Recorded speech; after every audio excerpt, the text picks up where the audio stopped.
Les élections européennes se tiendront du 6 au 9 juin, un moment démocratique important. Sciences Po et l'Institut Jacques Delors publient l'étude Élections européennes, répondre aux attentes d'une opinion publique fragmentée dans un nouvel âge des incertitudes. Pour en parler, on rejoint tout de suite le politologue Bruno Cottrès, chercheur CNRS au Cevipof.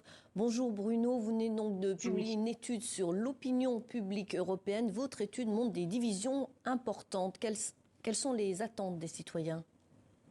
Vous savez, d'abord, il y a des attentes qui sont principalement dans ce contexte de la guerre en Ukraine, aussi du changement climatique. Donc, il y a de plus en plus des attentes sur ces questions. Il y a incontestablement une montée dans les opinions publiques d'une prise de conscience qu'il y a un certain nombre de problèmes qui aujourd'hui ne peuvent plus se régler à l'échelle nationale et qui en appellent bien évidemment à une action publique de niveau européen. Alors ceci dit, ça ne veut pas dire forcément que ce sont ces attentes qui sont les premières, les principales à la veille des élections européennes, même s'il y a une réelle prise de conscience sur ces questions. Puis vous savez, je pense qu'il y a une grande attente qui est aussi d'expliquer clairement ce que fait l'Europe, que ne feraient pas les États-nations et où sont les limites de l'action de chacun. Et quels sont les grands thèmes, dossiers qui préoccupent le plus les citoyens européens et vont orienter leur vote ?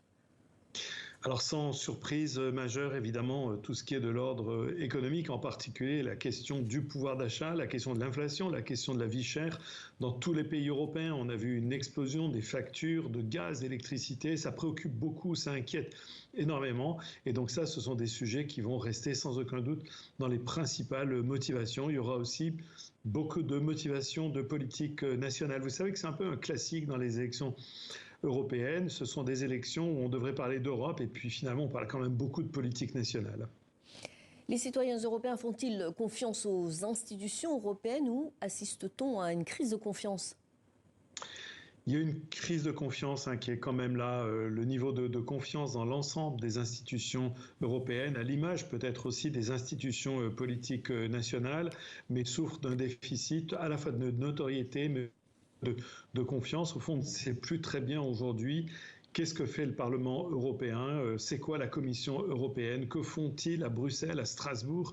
Donc de ce point de vue-là, c'est vrai qu'il y a un peu une crise de confiance parce qu'on a vu en particulier avec la crise agricole que l'Europe, eh bien, elle avait été aussi mise en œuvre pour adapter nos économies, adapter nos pays à ce changement climatique, mais que tout ceci se faisait aussi un peu dans la douleur. Il y a certains groupes sociaux, il y a certaines catégories de la population qui se sentent un peu les délaissés, les perdus de l'intégration et de la construction européenne. Et ça a introduit en particulier chez ces populations une grave crise de confiance.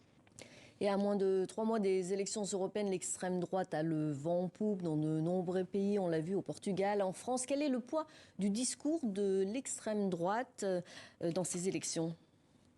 Très important dans de très nombreux pays. On s'attend dans plusieurs pays à une progression de ce qu'on appelle l'extrême droite, la droite extrême, en particulier en France, mais peut-être aussi Portugal, mais aussi en Autriche, en Allemagne. Bref, on voit que c'est partout le cas en Europe. Et c'est vrai que ce discours qui est au fond d'en revenir à la protection des frontières nationales dans une Europe pleine d'incertitudes, dans un monde qui est devenu de plus en plus incertain, avec tant de dangers, tant de crises partout. C'est vrai qu'aujourd'hui, ce thème a beaucoup pénétré. On voit jusqu'à des dirigeants politiques qui, jusqu'à présent, n'étaient pas du tout des eurocritiques ou des eurosceptiques, qui se réapproprient progressivement le discours de la souveraineté nationale. Emmanuel Macron tente de concilier les deux en parlant de souveraineté européenne. Mais c'est vrai que ce mot de souveraineté est aujourd'hui fortement réapproprié par de très nombreux acteurs politiques.